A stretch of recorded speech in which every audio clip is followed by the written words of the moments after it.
반응이 센 CBC 뉴스 지금 시작합니다. 미혼 남녀 10명 중 4명이 내 집을 마련할 필요가 있다고 생각하지만 현실적으로 불가능하다고 보는 것으로 나타났습니다. 오늘 한국보건사회연구원은 만 25세에서 39세 미혼 남녀 3,002명을 대상으로 조사한 청년층 주거 특성과 결혼 간의 연관성 연구보고서를 발표했는데요. 이 온라인 설문조사에서 자가 소유에 대한 생각을 알아본 결과 반드시 집을 소유해야 한다는 응답은 45.1%였고요. 필요하다고 생각하지만 내 집 마련이 불가능해 보인다는 대답이 44%로 나타났습니다. 반면 꼭 필요하지는 않다는 답은 10.7%에 그쳤습니다. 성별로 보면 필요하다는 응답은 남성 47.8%, 여성 41.5%로 남성이 많았고요. 내 집 마련이 필요하지만 불가능해 보인다는 응답은 남성은 42.1%, 여성은 46.6%로 여성이 많았습니다. 거주 지역별로 보면 내 집 마련이 필요하지만 불가능해 보인다는 응답은 수도권이 47.1%로 광역시나 구외 시도보다 훨씬 높았습니다. 수도권의 높은 집값으로 인한 결과로 보이는데요. 이 때문에 조사 결과에 대해 동조하는 여론이 많습니다. 서울 시내는 물론 경기 지역에서도 집값은 수억 원을 호가하죠.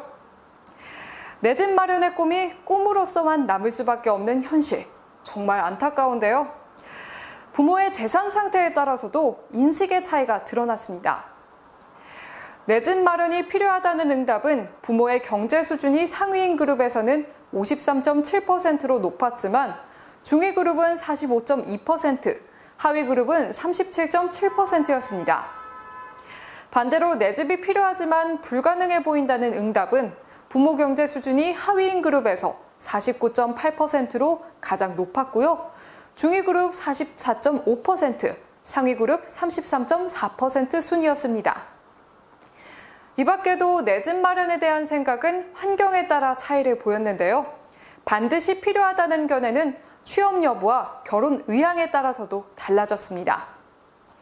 내 집 마련이 반드시 필요하다는 응답은 취업한 경우 46.4%, 미취업의 경우 37.7%로 취업한 경우에 더 높았고요. 결혼 의향이 있는 경우는 48.3%로 상대적으로 높았지만 결혼 의향이 없는 경우 33.1%에 그쳤습니다. 내 집 마련이 필요하지만 불가능해 보인다는 생각은 결혼 의향이 없는 경우에는 50.3%, 있는 경우엔 상대적으로 긍정적인 42.3%였습니다. 이처럼 내 집 마련에 대한 비관적인 의견이 많아진 건 비혼주의가 만연해진 세태와 맞물린 것으로 보이는데요.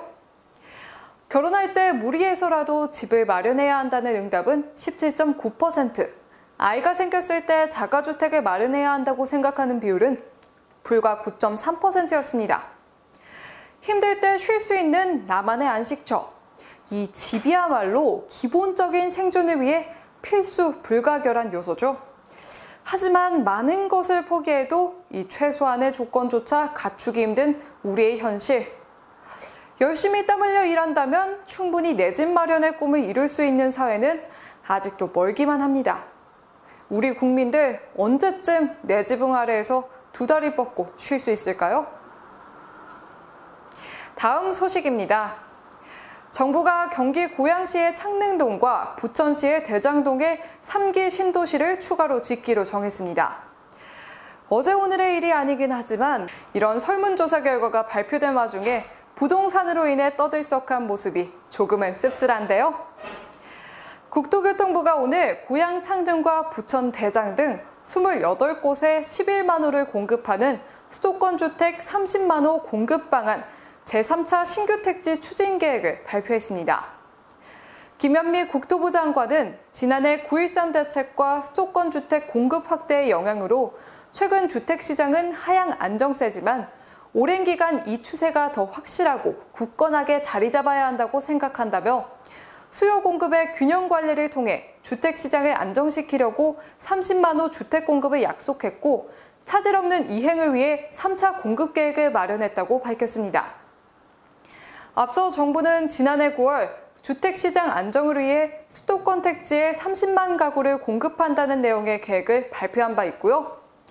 지난해 9월 17곳에 3만 5천 호, 같은 해 12월 남양주 왕숙과 하남의 교산, 인천 계양 등 41곳에 15만 5천 호를 공급하는 1, 2차 계획을 발표했는데요. 이어서 이날 28곳에 11만 호를 공급하는 내용의 3차 계획을 공개했습니다. 이로써 340만 제곱미터 이상의 신도시 5개를 포함해 수도권 86곳에 총 30만 호를 공급하는 계획안이 마무리됐고요. 3차 계획에 따르면 고양 창릉, 부천 대장에 5만 8천 호가 추가 공급됩니다. 창릉은 서울에서 1km 이내, 대장은 서울 연접 지역인데요. 둘 다 서부권에 위치해 2차 때 발표한 남양주 왕숙, 하남 교산 등 동부권과 인천 계양 서부권에 이어 동서균형을 맞췄다고 합니다. 고양 창릉은 창릉동, 용두동, 화전동 일대에 813만 제곱미터에 3만 8천 호가 들어서고요. 판교 제1테크노의 2.7배인 135만 제곱미터를 자족용지로 조성하고 330만 제곱미터의 규모를 공원 녹지 및 호수공원으로 만든다고 합니다. 부천 대장은 343만 제곱미터의 택지 규모에 2만 가구를 짓기로 했고요. 기업 지원 허브와 창업주택을 건설해 스타트업을 육성한다고 합니다. 한편 이날 국토부는 3기 신도시의 교통대책도 함께 제시했는데요. 먼저 창릉동의 경우 6호선과 서부선이 있는 세전역부터 고양시청까지 14.5km 구간의 지하철을 신설하고 7개 역을 만들기로 했습니다. 화전역과 고양시청역 등 7개 신설역은 BRT, 즉 간선 급행버스 체계로 연결하는데요. 이렇게 되면 서부선으로 여의도까지 25분, 경의중앙선으로 용산까지 25분, 수도권 광역급행철도로 강남까지 30분 소요될 것으로 전망됩니다. 여기에 일산 백석동부터 서울 문산고속도로를 연결하는 4.8km 자동차 전용도로도 새로 놓고 창릉지구와 제2자유로를 4차로로 이을 예정입니다. 부천 대장의 경우 김포공항역과 부천 종합운동장역을 잇는 슈퍼 BRT가 설치되고요. 청라 BRT를 슈퍼 BRT와 연계해 부천 종합운동장역, 김포공항역과 바로 연결하는 공사도 진행됩니다. 여기에 소사로를 4차로로 확장해 서울 진입 차량을 분산시키기로 했고요.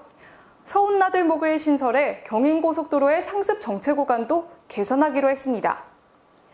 부천 대장지구로부터 서울역까지 소요시간은 30분, 여의도까지는 25분 정도가 될 것으로 예상됩니다. 국토부 관계자는 이번 계획으로 2025년까지 3개 신도시 30만 가구 중 80%를 공급할 수 있을 것이라고 말했는데요.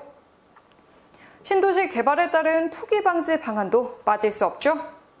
국토부는 개발 예정 지역과 GTX 등 광역교통시설 확충 지역의 집값과 지가 변동, 토지 거래량 등을 모니터링하고 주민공람 공고 즉시 개발 행위 제한은 물론 투기 등 불법 행위를 단속할 예정이고요.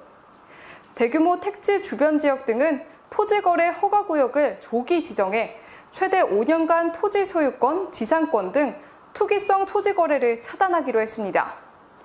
또 필요시 추가 연장도 실시한다고 하고요. 투기성 거래나 난개발 우려가 확산될 경우 국토부는 관계기관 합동 투기 단속반을 운영하고 지자체와 협의해 개발 행위 허가 제한 지역도 지정하기로 했습니다. 원주민의 재정착을 위해선 주민 선호도를 고려해 대토 대상 지역 선정 및 대토리츠 활성화를 통해 주민 참여형 개발을 추진한다고 하는데요. 이주자 택지, 주택 특별 공급 등 맞춤형 보상 방안도 마련한다고 합니다. 이번 정부의 발표에 네티즌들의 의견은 분분한데요. 일각에선 지역 균등을 통해 모두가 상생할 수 있는 좋은 결정이라고 옹호하고 있습니다. 이제는 서울 개발을 멈추고 강남 독식 체제를 막아야 한다는 입장인데요. 반면 더 이상의 개발이 무슨 소용이냐 하는 의견도 있습니다. 이미 좁은 땅에 아파트가 넘치고 있는 상황인데 애꿎은 경기도 집값만 떨어지고 정작 서울의 상황은 개선되지 못할 것이란 견해입니다. 여러분은 어떤 의견에 더 공감하시나요? 이어서 다음 뉴스입니다. 헬스케어 스타트업 휴먼스케이프가 루니버스를 이용한 실사례 서비스를 시작했다고 26일 밝혔습니다. 루니버스는 국내 최대 암호화폐 거래소 업비트를 운영하는 두나무 관계사 람다 256이 개발한 블록체인 서비스 플랫폼입니다. 블록체인 기술을 몰라도 누구나 편리하게 덱을 구축하고 블록체인 기술을 적용한 서비스를 출시할 수 있습니다. 휴먼스케이프는 개인 건강기록 서비스와 커뮤니티를 중심으로 희귀 난치질환 환자들의 건강 정보를 안전하게 수집하고 있습니다. 수집된 정보는 제약사와 연구기관 등 필요한 곳에 제공해주며 데이터를 제공해준 환자들에게는 적절한 보상을 지급해줍니다. 데이터 유통 과정은 블록체인 기술을 활용해 투명하게 관리하고 있는데요. 환자의 치료 기회 확대를 위한 데이터 사용이며 관련 데이터는 환자 본인이 통제권을 가질 수 있습니다. 휴먼스케이프는 루니버스를 통해 비밍 이펙트 캠페인을 벌였는데요. 비밍 이펙트는 희귀 질환인 망막색소 변성증을 알리고 이와 관련된 치료법 연구를 지원하겠다는 취지를 가지고 있습니다. 캠페인 수익금은 시각장애인 치료와 연구비로 기부되는데요. 휴먼스케이프는 캠페인 참여를 독려하기 위해 고팍스 거래소를 통해서 구매 금액 10%를 암호화폐 흉토큰으로 돌려주는 행사도 진행했습니다. 장민우 휴먼스케이프 대표는 흉토큰은 거래소에 상장되면서 지급의 투명성을 확보하기 위해 블록체인 기술이 필요했다며 서비스의 빠른 구축과 실시간 요청을 신속히 처리하기 위해서도 블록체인 기술을 활용해야만 했다고 말했습니다. 이어 많은 메인넷 중 클라우드 인프라에서 운영 가능한 루니버스를 선택했다며 루니버스는 손쉬운 서비스 구축과 운영, 사용자 경험 고도화 등 여러 기술적 장점은 물론 블록체인 상용화라는 최종 목적을 가지고 있어 휴먼스케이프의 가치와 일맥상통한다고 덧붙였습니다. 현재 루니버스에 작동하는 휴먼스케이프 시스템은 일반적인 쇼핑몰의 결제 과정과 비슷합니다. 고객들이 로그인을 진행한 후 원하는 상품을 구매할 수 있는데요. 구매 후 결제를 진행하면 지갑이 없는 고객에게 루니버스 지갑이 생성됩니다. 거래 과정은 루니버스의 사이드 체인에 기록되는데요.